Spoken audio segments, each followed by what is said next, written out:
Sa buhay ng tao, hindi natin inaasahan ang mga taong dumarating.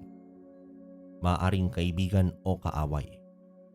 Ngunit sabi nga nila, ang mundo natin ay puno ng hiwaga. Paano mo kaya matatanggap na ang matagal ng kasangga ng iyong pamilya ay isa palang aswang?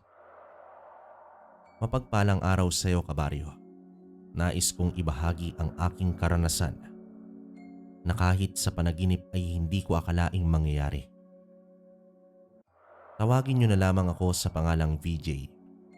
Ang aking kwento ay nangyari sa taong 1998 sa lugar ito ng Carmen, Agusan del Norte. Sa panahong ito ay nasa edad 23 anyos pa lamang ako. 5 taon din akong nalayo sa aking pamilya, gawa nga ng pakikipagsapalaran sa Maynila. Subalit hindi naman nag-improve ang buhay ko dahil sapat lang ang aking kinikita upang makaligtas sa pang-araw-araw. Isang linggo bago ang kapiestahan ako umuwi. Excited na ako noon, kabaryo, lalo na nung papalapit na ang barko sa pantalan ng nasipit. Pinsan ko noon ang sumundo sa akin dahil may tricycle siya at kasama niya si nanay. Napakasaya ng araw na yon, kabaryo. Nag-abala pa talaga silang maghanda kahit konti bilang pagsalubong sa akin. Siya nga pala, kabaryo. Hindi sumama si tatay sa pagsundo sa akin dahil siya ang punong tagapagluto. Ang pagluluto din kasi ang sideline niya kapag may handaan sa mga kapitbahay o kahit sa mga karatig baryo. Bukod sa pangingisda, ito din kasi ang nakamulatan ko sa aking ama. Ang masarap niyang putahe ay nakakamiss naman talaga. Bilang nasa probinsya, iisipin talaga ng mga tao na umangat ka na sa buhay kapag nakaapa ka na sa syudad ng Maynila. Pero hindi nila alam na mas masarap ang mabuhay sa probinsya kaysa sa malaking syudad. 2 malaking lata ng biskwit ang dala ko nun at kung ano-ano pang pagkain at iilang damit para sa aking pamilya. Ako ang panganay sa 4 na magkakapatid. Gawa nga sa hirap ng buhay ay hanggang high school lang ang tinapos namin. Bagamat simple lang ang aming estado, masaya naman kami at nagkakasundo sa maraming bagay. Nang makita kong muli ang aking pamilya, ay pinangako ko sa aking sarili na hindi naalis upang magtrabaho sa malayo. 3 araw bago ang bisperas, ay nagplano na kami para sa kapiestahan. Kahit salat sa buhay ang mga tao, kapag piyesta ay naghahanda pa rin talaga. Naalala ko pa noon, kabaryo, nasa 30 kilos na ang baboy namin. Nag-aalaga kami noon para lang talaga sa piyesta. Kanya-kanya na kami ng toka sa gawain. Ako ang naatasang alalay kay tatay sa pagluluto, habang sila nanay naman sa paghahanda ng bahay at sa mga kubyertos na gagamitin. Heto na nga, dumating na ang bisperas. Umaga pa lang ay may sinalubong na si tatay. Isa itong lalaki na ang pangalan ay Undong. Kaibigan yon ni tatay pero iyon pa lang ang unang beses ko na nasilayan ang taong yon. Kahit nung masilayan siya ni inay, ay para bang tuwang-tuwa ang aking ina dito. Para bang kaibigan na matagal nang hindi nasilayan. Animoy VIP kung asikasuhin nila ito. Kahit ang mga kapatid ko ay ngayon lang nakita ang bisitang yon. Hindi naman ako nag-isip ng masama, kabaryo, dahil kaibigan naman yon ng aking mga magulang. Sa oras ng tanghalian ay may napansin na akong kakaiba. Nakalagay sa ibang lagayan ang pagkain ni Mang Undong at iba rin ang ulam niya. kumpara sa ulam namin. Adobong manok at prinitong isda ang ulam namin. Pero ang bisita ay tila pinakuluan lang sa tubig ang manok at isda. At kahit ni isang rekado ay wala ito. Hindi na lang ako nagtanong ng sandaling yon dahil parang kabastusan naman yon sa bisita. Normal naman ang lahat. Kaswal na kwentuhan at kamustahan. Bukod sa pagkain ay wala na akong napansing kakaiba. Ilang oras ang lumipas. Nagkaroon ako ng pagkakataong tanungin si tatay tungkol kay Mang Undong. Tatay, wag niyo po sanang mamasamain. Pero bakit kaninang tanghalian nakaiwalay at iba ang pagkain ni Mang Undong? May nakakahawang sakit po ba siya? Pasikretong tanong ko. BJ anak, kung ano man ang napapansin mo kay Undong, hayaan mo na lang. Ang mahalaga ay mabuti siyang tao at ligtas tayo kapag narito siya. Sagot naman dito ni tatay. Tumango na lang ako at hindi na nag-usisa pa. Ayaw kasi ni tatay na kinukulit siya. Gabi ng bisperas, inatay na namin ang baboy. Kinuha ni tatay ang dugo at mga laman loob at dinala malapit sa balon upang linisin. Habang ako naman ay nag-umpisa na sa paghiwa ng mga laman. Nasipat ko na inilagay ni tatay ang dugo sa tapayan at tinakpan nito ng tela.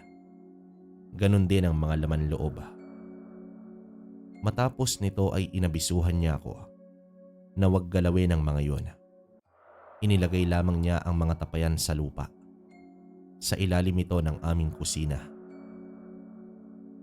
Nagtaka naman ako, papaano kaya kung maamoy iyon ng mga asong gala? Bakit hindi niya iniligpit sa loob ng bahay? At isa pa, hindi man lang niya nilagyan ng asin upang mapreserba ang mga ito hanggang kinabukasan. Gayunpaman, hindi na lamang ako nagtanong. Habang abala naman ako sa pagtadtad ng laman, ay nasa bakuran naman sina tatay at ang bisita. Masaya sila habang umiinom ng tuba. Bandang 10:00 ng gabi, natapos ko ng aking ginagawa. Naglinis na ako ng katawan upang makatulog dahil maaga pa kami bukas. Nasa bakuran pa rin sina tatay sa mga oras na yon. Bandang 1:30 ay nagising ako dahil sa tawag ng kalikasan. Ang palikuran namin ay nakaiwalay sa mismong bahay. Tahimik na ang kapaligiran. Tiyak tulog mantika na sina tatay at Mang Undong sa sobrang kalasingan. Nang matapos kong ilabas ang sama ng aking loob sa inidoro, ay lumabas na ako gamit lamang ang gasera. Napansin ko noon ang mga dalawang tapayan. Wala na ang mga takip nito, kaya naman nagmadali akong tingnan. Wala na ang mga laman loob. Tiyak naman akong nilantakan na yon ng mga aso. Subalit laking pagtataka ko dahil pati ang dugo ay ubos din. Hindi naman umiinom ng dugo ang mga aso, di ba? Hinayaan ko na lang yun. Kasalanan din naman ni tatay kung bakit doon pa niya inilagay sa labas. Sa pagkakaalam ko, doon sa kwarto ng mga kapatid kong lalaki natutulog si Mang Undoy. Mag-isa lang siya doon habang katabi ko naman ang dalawa. Sa pag-akyat ko ng bahay ay tiningnan ko ang mga pinto. Nakasarado ang lahat.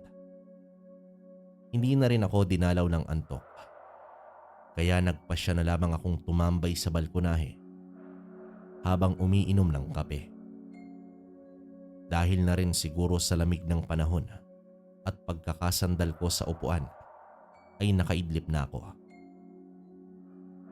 Nagising naman ako nang marinig ko sila nanay sa kusina. Abala sa paghiwa ng mga sangkap. Napabalikwas ako dahil sumisilip na ang araw sa sandaling yon. Tumulong na ako agad kay tatay habang abala pa sa 4 na putahing pinagsasabay niyang niluto. 2 sa kusina at 2 sa likod bahay. Hindi kasi magkasya sa abuhan kung pagsasabayin ang malalaking kawa at kaldero. Tay, nadali ng mga asong galang mga laman loob dun sa may tapayan ah. Bakit dun nyo kasi nilagay? Wika ko nun sa tatay ko. Ibinigay ko na kay na paring Basti kagabi. Kaya wag mo nang isipin yun. Gipit daw sila. Kaya yun na lang ang ibinigay ko. Tugon naman dito ni tatay. Hindi na ako umimik pa dahil naliwanagan na ako sa nangyari. Gayunpaman, nagpatuloy na kami sa aming ginagawa. Hindi ko na halos napapansin si Mang Undong dahil sa pagiging abala sa pagluluto. Makalipas ang ilang oras ay nagpasya naman akong maligo sa ilog habang wala pa ang mga bisita. Balak din kasi naming magsimbang magkakapatid. 12:00 na ng tanghali nang kami ay nakauwi. Punong abala ang aming mga magulang kaya tumulong agad kami sa kanila. Marami-rami din ang mga bisita subalit hindi ko nakikita si Mang Undong. Pagsapit ng 4:00 ng hapon, dito na humupa ang mga bisita. At doon ko nakita si Mang Undong na lumabas ng kwarto. Ibig sabihin, buong araw lang pala siya na nasa loob. Nagtataka man pero inisip ko na lang na baka mayayain ito sa maraming tao. Pagsapit ng 8:00 ay hinanap ni tatay si Amelia, ang pangatlo sa magkapatid. Inala ko naman ay nagpunta ito sa perya. Ako na ang nagboluntaryong maghanap. Nag-aalala si tatay noon dahil napakaraming dayo sa lugar na baka kung ano pa ang makakasalamuhan nito. Nagdala naman ako ng maliit na kutsilyo at flashlight. Depensa ba kung sakali. Medyo naiilang pa akong magtanong sa mga kaibigan nitong kababaihan dahil dalaga na ang mga ito. Masaya sila habang nasa perya. Inumpirma naman nila na kasama nga nila si Amelia pero bigla daw itong nawala. Noong una ay maayos lang ako pero nilibot ko na ang lugar. Hindi ko pa rin siya nakita. Nagsimula na akong mag-alala dahil batid ko na napakaraming dayo sa lugar na yon. Hindi ko na rin mapigilan ang mag-isip ng masama. Umalis na ako sa perya at tinahak ko ang daan papunta sa bahay ng iba pa niyang mga kaibigan. Hanggang sa madilim na daan, nakasalubong ko si Estela. Isa ito sa mga kaibigan ni Amelia. Kumaripas ito ng takbo at halos magbanggaan pa kami. Umiiyak at nanginginig siya. Umahangos at takot na takot. Ilang segundo pa bago siya nakapagsalita ng maayos. Ayon sa kanya, may sinamahan daw silang 2 lalaki. Hindi daw niya maintindihan kung bakit sila sumama sa mga ito. Hanggang sa sinubukan na silang molestyahin. Inatak sila sa may niyogan. Sa pagpupumiglas ay nakatakas siya pero si Amelia ay naiwan. Kumaripas na ako ng takbo papunta doon sa may niyogan. Takot at galit ang aking naramdaman sa sandaling yun. Dahil alam niyo naman siguro kung ano ang balak ng mga yon. Ilang minuto pa ay narinig ko na ang pagsaklolo ni Amelia. Binuhos ko na ang lakas ko papunta sa bahaging yon. At nakita ko ang 2 lalaki na nagsisimula na sa kanilang balak. Sinigawan at pinagmumura ko sila. Nailawan ko ang isang sanga at dali-dali ko itong pinulot. Akmang hahampasin ko na sana ng biglang may isang lalaking sumulpot at agad binigwasan ng kalmot ang lalaki. Napakabilis ng pangyayari pero hindi ako nagkakamali sa aking nakita. Nang matamaan ko ng ilaw ay nakakakilabot ang anyok ng lalaking kumalaban sa mga dumukot kay Amelia. Hindi tao ang uri ng pakikipaglaban ng estranghero, kundi mistula itong isang halimaw. May mga pag-angil pa na parang isang mabangis na hayop. Yung tipong galit na malaking aso. Habang inaatake nito ang mga lalaki ay dali-dali ko namang kinuha si Amelia. Natahimik ang paligid at nang mailawan ko ang naglalaban ay nakita ko ang estranghero na hinugot ang puso ng lalaki at walang patid na kinain niya ito. Gumagapang ang isa pa at nagmamakaawa subalit mabilis itong nilundagan at walang awang kinagat sa leeg. Habang si Amelia ay pilit akong hinihila upang tumakas na. Kaso sa hindi malamang dahilan ay hindi ako nun makakilos. Hanggang sa tumayo ang halimaw at nanlilisik ang mga matang nakatitig sa amin. Naglakad ito ng marahan, sabay angat sa mga kamay na tila sumusuko. "Huwag kayong matakot. Ako ito si Undong. Lihim akong sumunod sa iyo, BJ, upang hanapin din si Amelia." Sambit ng pamilyar na boses. Sa takot namin ni Amelia ay kumaripas kami ng takbo. Hanggang sa nakasalubong namin si Itay, ilang metro mula sa bahay namin. Takot naming sinabi sa kanya ang lahat ng pangyayari. Upang maging malinaw ang lahat, ay pinapasok kami sa bahay at pinainom muna ng tubig. Umiiyak si Amelia habang isinasalaysay ang ginawang pagdukot sa kanya.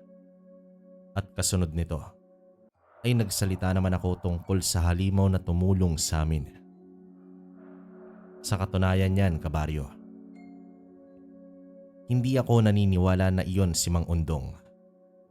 Subalit parehong kinumpirma ng aming mga magulang ang tungkol sa tunay na pagkatao ng kanilang kaibigan. Ayon kay Itay, halos kaparehong tagpo kung papaano nila nakilala si Mang Undoy. Noong panahon na magkasintahan pa lamang sila, sa mismong araw na yon ng kapiestahan. Isang gabi habang hinahatid niya si Inay pauwi sa kanilang baryo ay hinarang sila ng isang baboy ramo na di kalaunan ay naging aswang. Pinaghahabol sila nito hanggang sa mahulog sila sa putikan sa gitna ng palayan. Umaangil na ang babaeng aswang. Itinago ni Itay si Inay sa kanyang likuran at labis na nagmamakaawa noon sa nilalang na sila'y wag saktan. Ngunit walang awa ang bumakas sa itsura ng nakakatakot na aswang. Akmang susunggaban na sila ay may isa pang nilalang na biglang sumulpot. Inatak nito ang aswang at naglaban ang dalawa sa gitna ng palayan. Kitang-kita nila kung papaano pinagbabali ang buto at initla ng buhay ang aswang niyon. Ilang minuto lang yon bago natapos ang laban. Walang mapaglagyan ng kanilang takot hanggang sa bumaling na sa kanila ang isa pang aswang. Akala nila ay iyon na talaga ang kanilang katapusan, subalit nagsalita ang aswang at magalang pa itong nagpakilala sa kanila. At ang aswang na yon ay walang iba kundi si Mang Undong. Sa pagtatapos ng kwento ni tatay ay biglang may nagsalita. "Pasensya na kayo kung natakot ko man kayo." Bungad dito ni Mang Undong. Isa kang aswang?" at pinatay mo ang mga lalaking yun? Takot ko namang sambit sa kanya. Nararapat lamang yon sa mga ganoong uri. Oo, isa nga akong aswang. Pero mabuti akong nilalang. Alam yan ng mga magulang ninyo. Wika pa ni Mang Undong.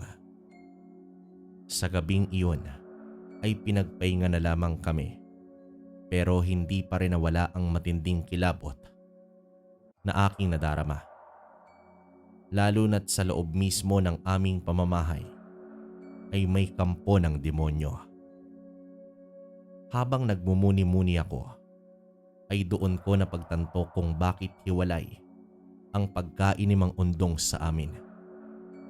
Pero naisip ko din, kung masama siyang tao, dapat pinaslang niya na sina Itay.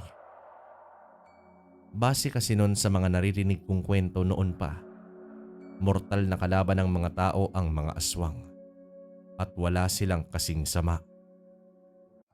Kinabukasan, nakita ko sila Itay at Mang Undong na nagkakape sa ilalim ng punong mangga. May mahabang upuan kasi doon, kung saan iyon ang aming tambayan. Kung titingnan sila, bakas talaga ang pagkakaibigang matagal nang umiiral. Para bang nasa panaginip ko lang ang aking mga nasaksihan. Ganito pala ang aswang. Parang normal na tao din kung titingnan. Ngunit malaking palaisipan sa akin kung bakit mabuting aswang si Mang Undoy. Hanggang sa makahanap ako ng pagkakataon. Kinahapunan sa mismong araw na yon ay umalis si tatay. Nakita kong naroon lamang si Mang Undong sa ilalim ng punong mangga. Bandang 4:00 na kaya nagtimpla naman ako ng kape para sa aming dalawa. Sumangguni muna ako kay inay kung pwede ko bang kausapin ang bisita. Ngumiti naman siya at tumango. Wala daw akong dapat ikatakot sa kabila ng pagiging aswang ng kanilang kaibigan. Mang Undong, kape tayo ha. Gusto ko lang magpasalamat sa pagliligtas mo kay Amelia kagabi. Bungad ko sa kanya. Walang anuman iyo. Sa susunod, huwag niyo nang hayaang lumabas ng bahay si Amelia kapag gabi na. Pati ikaw at ang iba mo pang mga kapatid. Dahil sa dilim, marami ang nagaganap na kasamaan. Sabi naman dito ni Mang Undong. Hindi na ako nag-aksaya ng oras. Inusisa ko naman ito kung bakit siya narito sa amin at bakit iba siya sa nakagisnan kong kwento tungkol sa mga aswang. Ngumiti naman siya at nagsimulang magkwento. Simula noong nailigtas niya ang aking mga magulang, ay umusbong ang pagkakaibigan sa pagitan ng tao at aswang. Sa haba ng panahon, ay pinili niyang wag magpakita sa amin. Subalit nariyan lamang siya sa paligid at nakabantay sa aming pamilya. Sa katunayan, may mga pangyayari noong bata ako na alam niya. At habang lumalaki ako, ay marami siyang kwento. Patunay na nakasubaybay siya sa aming pamilya. Nang tanungin ko naman siya kung anong uri siya ng aswang, ay malalim na buntong hininga bago siya nagsalita. Ayon pa sa kanya, siya ay nabibilang sa lahi ng mga gabunan. Wala naman akong ideya kung ano ang gabunan. Basta alam ko, isa pa rin itong uri ng aswang. Sa pagpapatuloy niya, iba ang gabunan kumpara sa ibang lahi dahil may kakayahan silang balansehin ang sitwasyon. Kahit nasaan yung aswang na sila, ay nananatili pa rin ang matino nilang pag-iisip. Kaya nilang kontrolin ang gutom sa laman at dugo ng tao. Kaya pa rin nilang kumilala ng tao. Tanging pagkakaiba lang ay nasa anyong halimaw sila. Nagulat din ako nang sabihin niya, hindi lahat ng aswang ay masama. Hindi lahat ng mambabarang o mangkukulam ay masama. Wala naman daw silang pinagkaiba sa ordinaryong tao, kung saan may mabuti at may masama. Lahing gabunan sila, pero hindi sila basta-basta nambibiktima. Gumuhit ang lungkot sa mga mata ni Mang Undong nang sabihin niya na pinaslang ng mga tao ang kanyang mga magulang. Sa halip na magtanim siya ng galit, ay inintindi na lamang niya ang mga taong yon. Nagawa lamang nila yon dahil sa takot. Minsan nga daw ay natatanong niya sa kanyang sarili kung bakit isa siyang aswang. Ayaw niya ng gulo. Ayaw niya ng digmaan kontra sa mga antingero. Sa katunayan, itinakwil ang kanyang pamilya ng mga kalahi nila dahil hindi sila nakikipaglaban sa mga tao. Kaya naman pinilit nilang mamuhay ng normal at nakihalubilo ng mabuti. Pero sadyang hindi na ikukublik ang tunay nilang anyo sa piling tao na may mataas na antas sa lihim na karunungan. Kaya kung dumadating ang ganyang sitwasyon, ay umiiwas na lamang siya at lumilipat ng lugar. Aminado si Mang Undong na mas masarap talaga ang dugo at laman ng isang tao kumpara sa madalas niyang kinakain na mga buhay na hayop. Hindi yon madali para sa isang aswang. Sa maniwala kayo o hindi, si Mang Undong ay nasa edad 93 na sa panahong iyon. Subalit, mas matanda pang tingnan ng aking ama na nasa edad 50 lang. Kung hindi lang ako naging saksi sa pagiging aswang nito, ay hirap talagang paniwalaan ang mga sinasabi niya. Pero mas nagulat ako sa isa pa niyang ibinunyag, ang tunay na dahilan kung bakit siya nagawi sa aming baryo. Ayon pa kay Mang Undong, tinutugis niya ang isang aswang na may kakayahan ng isang manggagaway. Bukod sa pagiging aswang nito, ay may kakayahan din ito na magtawag ng mga laman lupa gamit ang mahikang itim. At ang nilalang na yon ay si Mando.